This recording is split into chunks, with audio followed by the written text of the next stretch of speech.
Le 10 octobre 2025, une rivière se ferme et un pays vacille. En quelques heures, l'accès à l'eau recule d'environ 30%, tandis que le carburant grimpe près de 20%, révélant un choc bien plus large que prévu. Que signifie ce basculement pour ceux qui comptent chaque jerrycan et pourquoi la décision d'Ibrahim Traoré transforme-t-elle un geste technique en question de souveraineté vécue? Un État reprend la main, mais l'équilibre quotidien devient incertain. Ce récit propose une lecture rigoureuse d'un événement souvent réduit à un symbole. Comprendre les conséquences concrètes derrière un geste spectaculaire, sans slogan ni simplification. L'enjeu dépasse la technique et la communication politique. Il touche la souveraineté réelle, l'économie quotidienne et la cohésion sociale dans un pays déjà sous tension. En suivant la décision pas à pas, l'analyse distingue ce qui relève du choc immédiat de ce qui engage des transformations plus profondes. Elle s'appuie uniquement sur les faits disponibles, sans extrapolation ni jugement hâtif, pour éclairer des zones grises où peur, attente et intérêt se croisent. La promesse est double. D'une part, mesurer ce que la fermeture impose aux institutions, au marché et à la vie ordinaire. D'autre part, évaluer si ce type de choix peut produire autre chose qu'une crise durable. Le fil conducteur reste simple. Identifier les coûts visibles, mais aussi les dynamiques moins évidentes qui émergent quand un système hérité se rompt. La question centrale demeure ouverte, et c'est elle qui guidera la suite. En moins de 24 heures, l'approvisionnement en eau recule d'environ 30% dans plusieurs zones urbaines et rurales. Ce chiffre brut suffit à montrer que la décision n'a pas seulement interrompu un flux, elle a mis à nu une dépendance structurelle longtemps invisibilisée. Lorsque Ibrahim Traoré ordonne la fermeture de la rivière Sahel, l'acte dépasse largement le registre technique. Depuis la fin des années 1940, la gestion de cette ressource reposait sur des infrastructures conçues et contrôlées par des acteurs extérieurs, avec des contrats complexes et peu lisibles pour l'État burkinabé. L'eau arrivait régulièrement, mais la capacité de décider comment, quand et pour qui elle circulait échappait en grande partie au pays.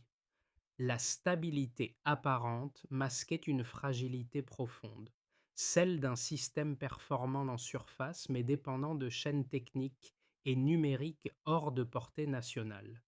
La mini-révélation se situe ici. La fermeture ne crée pas la dépendance, elle l'expose. Avant, l'accès semblait garanti. Après, la rupture révèle l'absence de maîtrise locale des stations de pompage jusqu'aux données climatiques. Ibrahim Traoré agit ainsi sur un levier discret du quotidien, celui qui conditionne l'agriculture, la vie urbaine et la sécurité alimentaire sans faire de bruit. Ce choix transforme un héritage technique en enjeu politique assumé. Cette bascule ne reste pas cantonnée aux frontières nationales. Les marchés interprètent rapidement la décision comme un signal de risque. Des institutions financières évoquent des mesures de rétorsion, tandis que certaines entreprises recalculent leurs pertes potentielles. La question cesse d'être hydraulique pour devenir économique et diplomatique. Sur le terrain, pourtant, une autre dynamique apparaît. À Ouagadougou, des habitants s'organisent dès les premiers jours pour répartir l'eau restante par créneau. Cette micro-organisation, improvisée mais efficace, illustre comment une décision nationale se traduit immédiatement en pratique locale, révélant des capacités d'adaptation longtemps négligées. Pour saisir les effets immédiats de la décision, il faut quitter les annonces officielles et suivre des acteurs ordinaires, devenus des relais involontaires du changement. À Ouagadougou, les premiers jours sont marqués par une réorganisation spontanée. L'eau n'arrive plus de façon régulière. Des quartiers établissent des créneaux informels, désignent des responsables temporaires et négocient l'usage de chaque réserve. Rien n'est idéologique. Tout est pragmatique. La priorité consiste à éviter les tensions et à maintenir un minimum de continuité dans les gestes du quotidien. Un second cas, plus au nord, montre une dynamique différente mais complémentaire. Près de Kongoussi, des agriculteurs confrontés à des coupures répétées réhabilitent d'anciens canaux abandonnés depuis des décennies. Avec l'appui d'ingénieurs locaux, ils détournent partiellement les ruptures et maintiennent une fraction de la production. La solution est imparfaite, mais elle limite les pertes immédiates. Ici, l'impact se mesure en récoltes sauvées et en revenus provisoirement préservés. Ces situations ont un point commun. Elles révèlent l'existence d'acteurs intermédiaires longtemps invisibles, capables d'agir entre l'État et la population. Leur rôle n'est pas de remplacer les institutions, mais de combler un vide créé par la rupture du système précédent. Ce déplacement de l'initiative modifie la lecture de la décision initiale. La fermeture ne produit pas seulement une fragilité, elle déclenche aussi une mobilisation de compétences locales, leur étant locales, jusque-là reléguées à l'arrière-plan. Ce moment redéfinit qui agit lorsque le système central vacille. Tout commence par un geste pensé comme immédiat et irréversible. Le 10 octobre 2025, l'ordre tombe et la fermeture de la rivière Sahel est enclenchée sans phase transitoire. L'activation est rapide, presque brutale. À l'aube, des équipes techniques locales, appuyées par les forces de sécurité, prennent le contrôle des stations et interrompent des systèmes automatisés jusque-là pilotés depuis l'extérieur. En quelques heures, une chaîne technique héritée de plusieurs décennies se rompt. Avant, les flux circulaient sans être questionnés. Après, chaque vanne fermée devient un acte politique assumé. La surprise est totale. À l'intérieur du pays, les administrations improvisent. Les opérateurs cherchent des informations fiables, parfois contradictoires. Les collectivités locales tentent d'anticiper des pénuries dont l'ampleur reste floue. À l'extérieur, la décision est immédiatement scrutée. Les partenaires comprennent qu'il ne s'agit pas d'un incident technique, mais d'un choix stratégique. Ibrahim Traoré envoie un signal clair. La souveraineté prime sur la continuité héritée. Ce premier temps installe un climat d'incertitude, où l'absence de négociation préalable renforce la perception d'un basculement radical. Vient ensuite le pic de tension. À mesure que les conséquences se matérialisent, la fermeture cesse d'être un symbole pour devenir une crise tangible. L'approvisionnement en eau se contracte, l'agriculture ralentit et les circuits logistiques se désorganisent. Le carburant, déjà sous pression, devient plus cher, entraînant une hausse en chaîne des coûts de transport. Les marchés réagissent avec nervosité. Certaines entreprises annoncent des pertes rapides. Le vocabulaire international se durcit. Des institutions financières évoquent des sanctions ou des suspensions de financement. La décision est désormais interprétée comme un facteur potentiel d'instabilité régionale.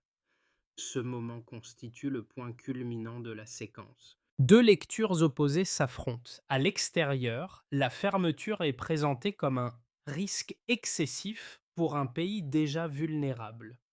À l'intérieur, elle est défendue comme une rupture nécessaire avec un système perçu comme inéquitable et obsolète.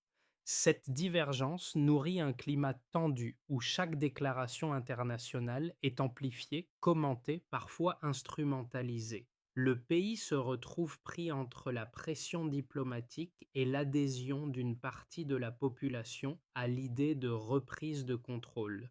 Puis viennent les répliques, plus diffuses mais tout aussi structurantes. Dans les jours qui suivent, la société commence à intégrer la nouvelle réalité. Des réseaux informels s'organisent, des solutions temporaires émergent et les routines s'ajuste. L'État affine son discours, mettant en avant la dimension stratégique de la décision et la nécessité d'en assumer le coût immédiat. Ibrahim Traoré n'apparaît plus seulement comme l'auteur d'un choc, mais comme le centre d'un processus en cours dont l'issue reste ouverte.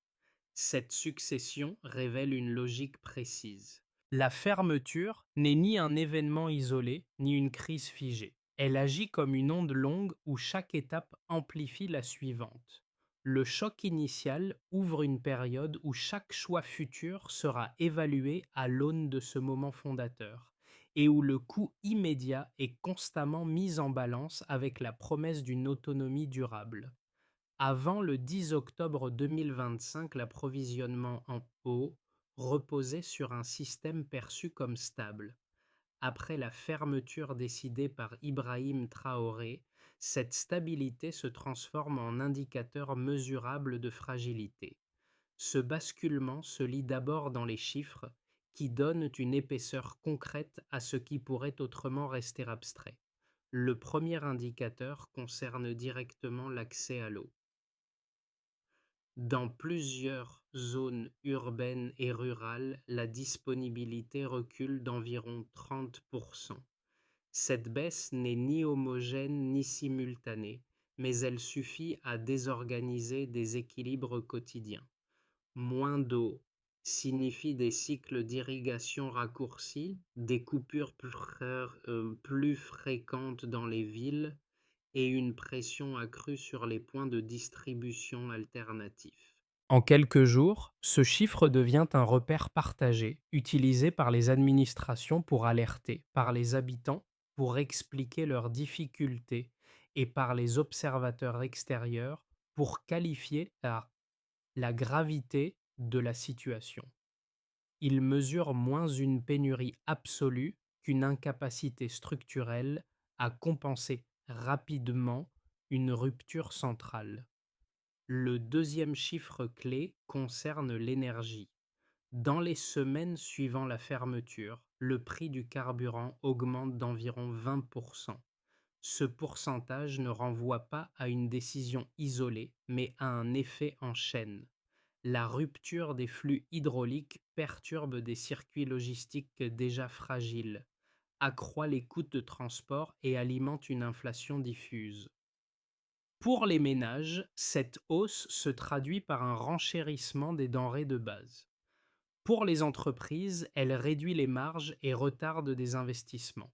Ce chiffre révèle comment une décision ciblée sur une ressource peut se propager à l'ensemble de l'économie réelle.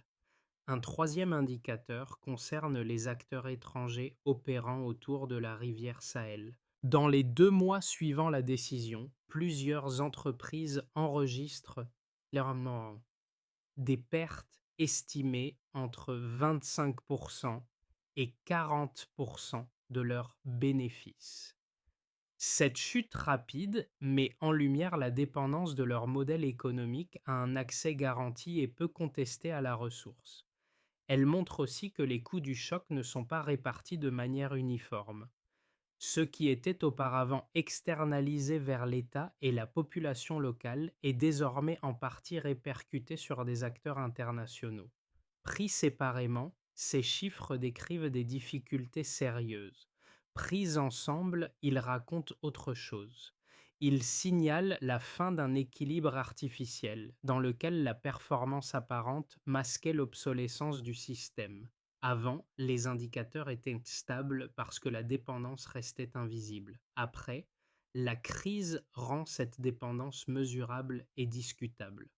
La question centrale n'est donc pas de savoir si ces chiffres sont inquiétants.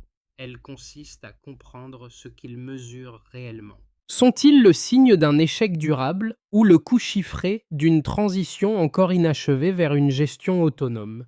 À ce stade, les données ne tranchent pas. Elles fixent le cadre d'un débat où chaque pourcentage devient un argument et où la prédécision reste ouverte. La décision de fermer la rivière. Sahel cristallise deux lectures antagonistes. chacune construite sur des arguments cohérents. La première, défendue par des économistes internationaux et certaines institutions financières, insiste sur le risque systémique. Selon cette approche, interrompre brutalement d'un flux vital désorganise l'économie réelle. La baisse de l'accès à l'eau freine l'agriculture, perturbe les services urbains et accentue les tensions inflationnistes. La hausse du carburant devient alors un symptôme, non une anomalie. Dans ce raisonnement, la priorité doit être la continuité. Même imparfait, le système précédent garantissait une forme de prévisibilité indispensable à l'investissement et à la stabilité sociale. Le geste est jugé excessif car il expose un pays déjà fragile à des chocs qu'il aurait pu amortir progressivement. La seconde lecture, portée par de nombreux analystes africains et des acteurs locaux, renverse cette logique. Elle part du principe que la stabilité antérieure était trompeuse. L'accès régulier à l'eau reposait sur des infrastructures obsolètes contrôlées par des intérêts extérieurs et peu adaptées aux besoins nationaux. Dans cette perspective, maintenir la continuité revenait à prolonger une dépendance structurelle. Le choc est donc assumé comme un passage obligé. Les pertes économiques à court terme sont interprétées comme le coût initial d'une reprise de contrôle, destinée à renforcer la résilience à long terme. L'argument central est ce que différer la rupture aurait simplement repoussé et potentiellement aggravé les mêmes vulnérabilités. Ces deux thèses partagent un socle factuel commun. Les chiffres sont largement admis. Baisse de l'approvisionnement, inflation, perte pour certaines entreprises. Ce qui diverge, c'est l'horizon d'évaluation.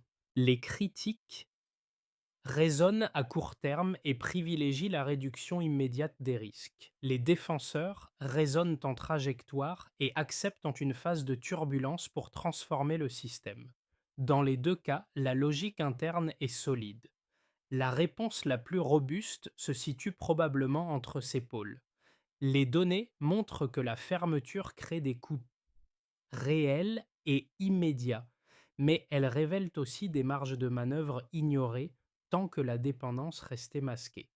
Le véritable enjeu n'est donc pas de trancher entre audace et imprudence, mais d'évaluer la capacité de l'État à convertir un choc subi en transition maîtrisée, avant que les coûts sociaux ne deviennent irréversibles. La fermeture de la rivière Sahel cesse progressivement d'être lue comme un simple acte imposé d'en haut. En quelques semaines, un déplacement plus discret s'opère dans la dynamique du pouvoir. Ibrahim Traoré reste associé à la décision initiale, mais l'initiative ne se concentre plus uniquement au sommet de l'État.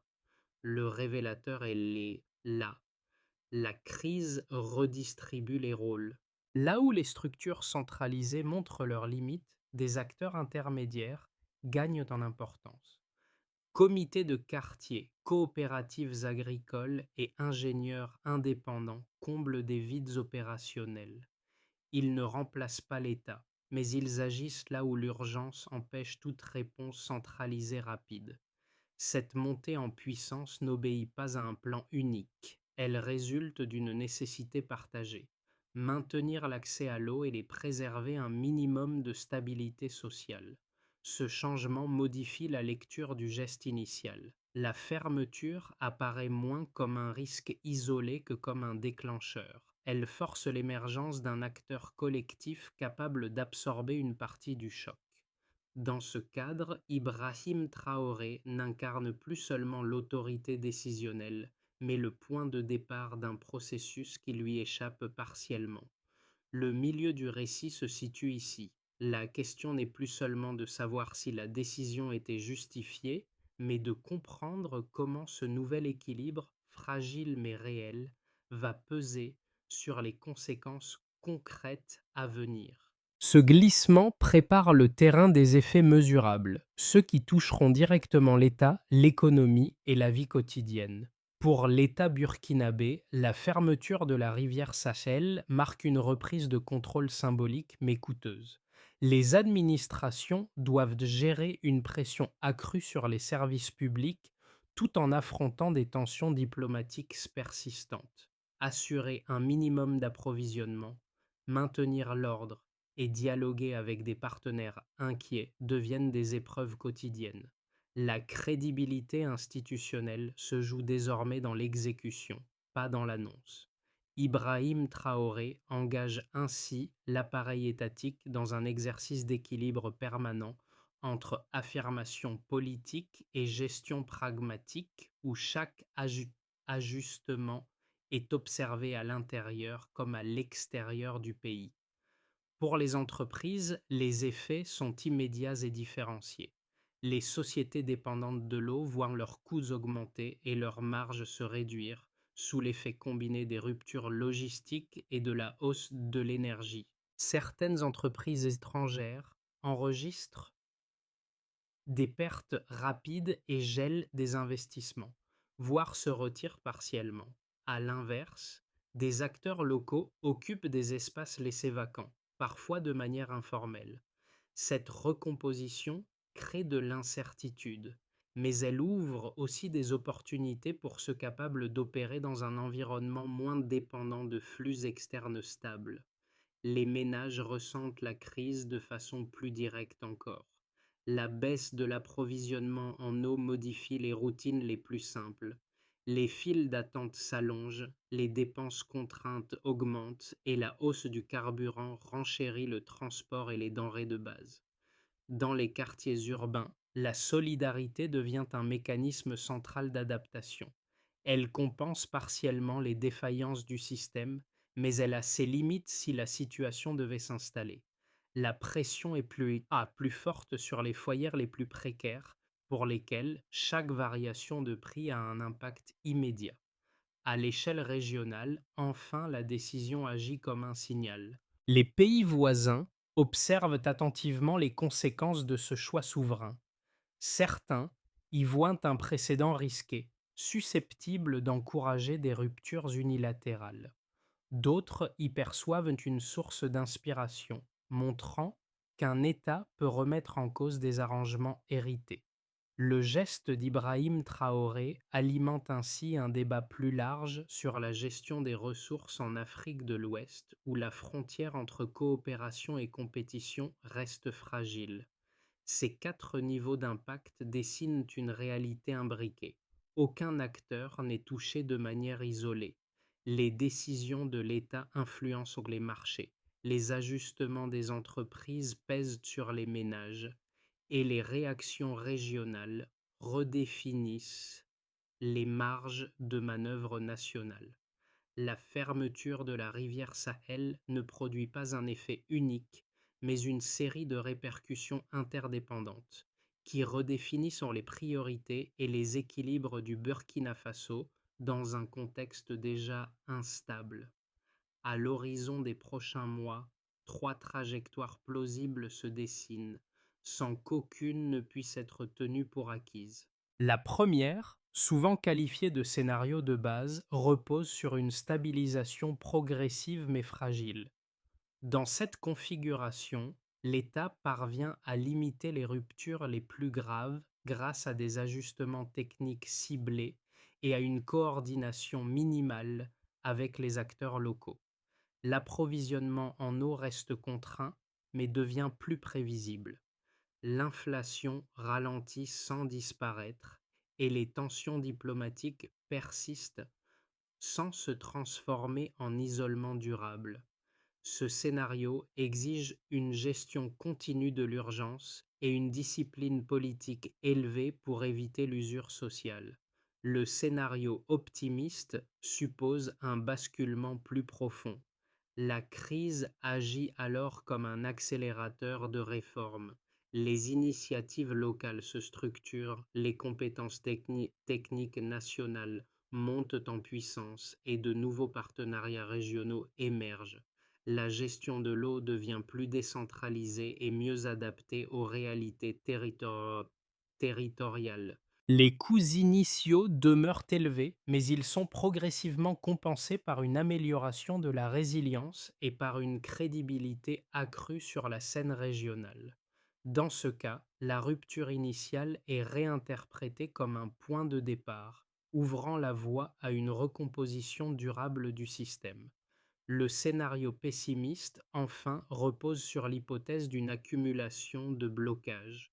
Les infrastructures peinent à être réhabilitées, les pressions extérieures se durcissent et la capacité de l'État à amortir les chocs sociaux s'érode. Les pénuries se prolongent, l'augmentation des prix s'installe et les tensions internes deviennent plus difficiles à contenir. La fermeture cesse alors d'être perçue comme un acte stratégique pour devenir un facteur d'instabilité chronique, réduisant les marges de manœuvre politiques et économiques. Face à ces trajectoires, une recommandation de fond s'impose. Il importe de ne pas confondre vitesse et précipitation. Si l'autonomie est l'objectif, elle nécessite des séquences claires, mesurées et réversibles. La question décisive n'est pas de prédire quel scénario prévaudra, mais d'identifier quelles décisions prises aujourd'hui orienteront le pays vers l'un ou l'autre. Dans ce contexte, chaque mois compte et la capacité à ajuster la trajectoire pèsera autant que le choix initial. La fermeture de la rivière Sahel traverse la société de manière inégale selon les trajectoires et les ressources de chacun. Chez les jeunes urbains, d'abord, la rupture est immédiate. Les coupures d'eau, la hausse des prix et le renchérissement des transports transforment le quotidien en une suite d'arbitrages contraints. Pourtant, cette génération convertit souvent la contrainte en engagement. Des réseaux informels de solidarité apparaissent, organisant le partage, l'information et parfois l'entraide matérielle. Pour eux, la crise devient aussi un espace d'apprentissage collectif, où la politique cesse d'être abstraite pour se vivre dans des gestes concrets. Dans les zones rurales, les familles vivent une pression plus directement liée à la survie économique. L'eau conditionne les récoltes et chaque perturbation se répercute sur les revenus. L'adaptation passe par la réactivation de savoir-faire anciens, la mutualisation des moyens et une entraide renforcée. Ces ajustements ne suppriment pas la vulnérabilité, mais ils limitent les pertes immédiates. Ils montrent une capacité de résilience souvent absente des indicateurs macroéconomiques, mais décisive pour la stabilité sociale. Un troisième groupe occupe une position charnière, les techniciens et ingénieurs locaux. Longtemps cantonnés à l'exécution de systèmes conçus ailleurs, ils deviennent des acteurs centraux de la transition. Leur expertise est sollicitée pour maintenir les infrastructures, contourner les pannes et adapter les solutions aux contraintes locales. Leur montée en responsabilité redéfinit la place du savoir technique dans la gestion des ressources. Ces publics ne partagent ni les mêmes priorités ni les mêmes marges de manœuvre. Ils convergent toutefois sur un point essentiel. La souveraineté ne se décrète pas, elle se pratique. Deux pistes simples émergent alors. Reconnaître et soutenir les initiatives locales existantes.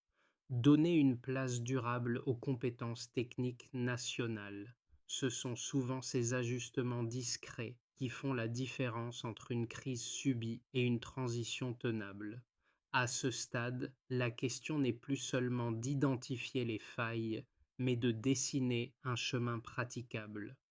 Une sortie durable de la crise suppose une séquence lisible fondée sur des responsabilités claires et des objectifs mesurables.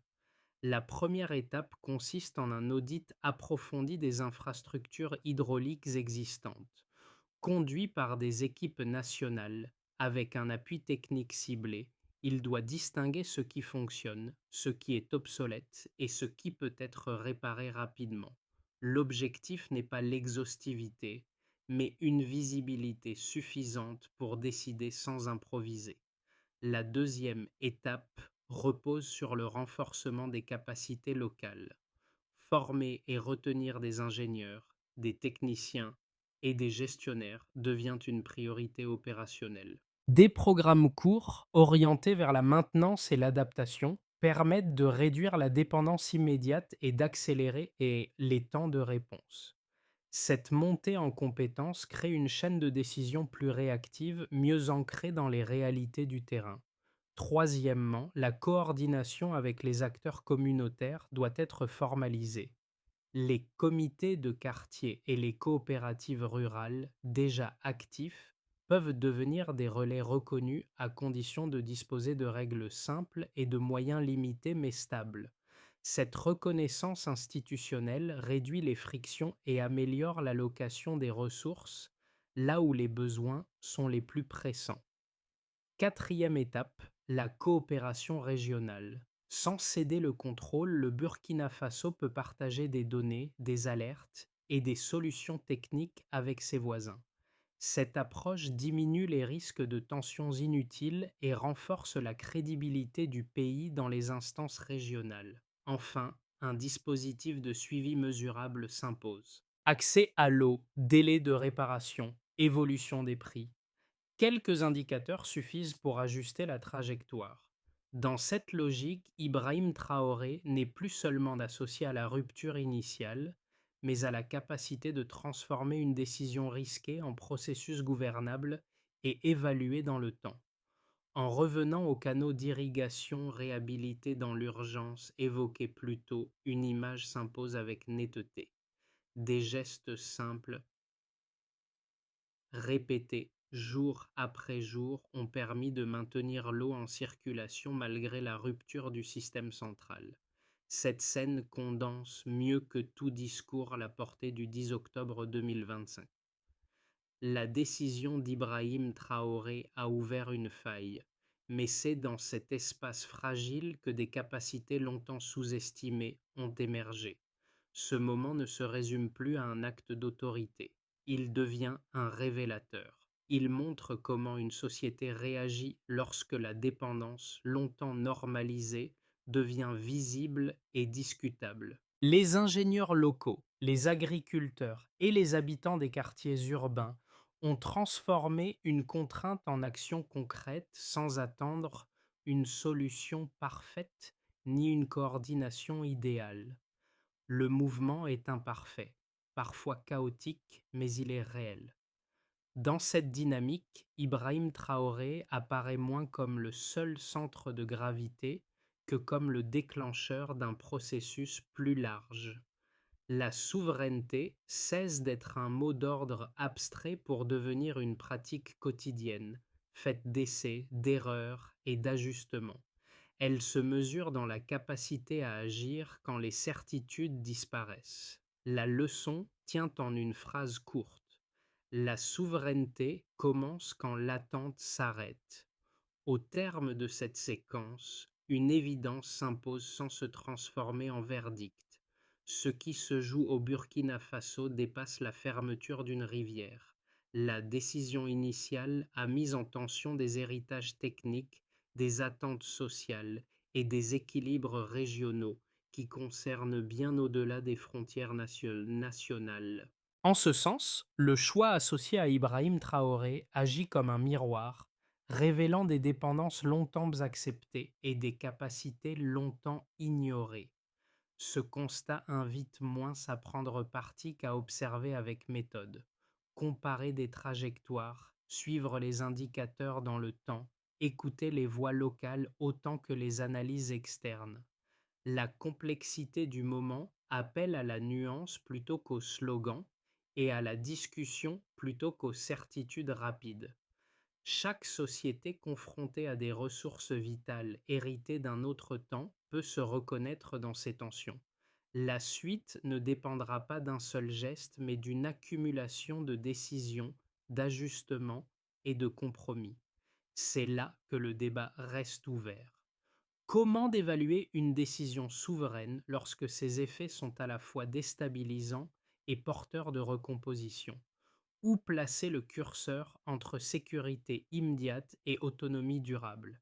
Suivre cette trajectoire avec attention, esprit critique et dialogue reste la meilleure manière d'en saisir les enjeux réels.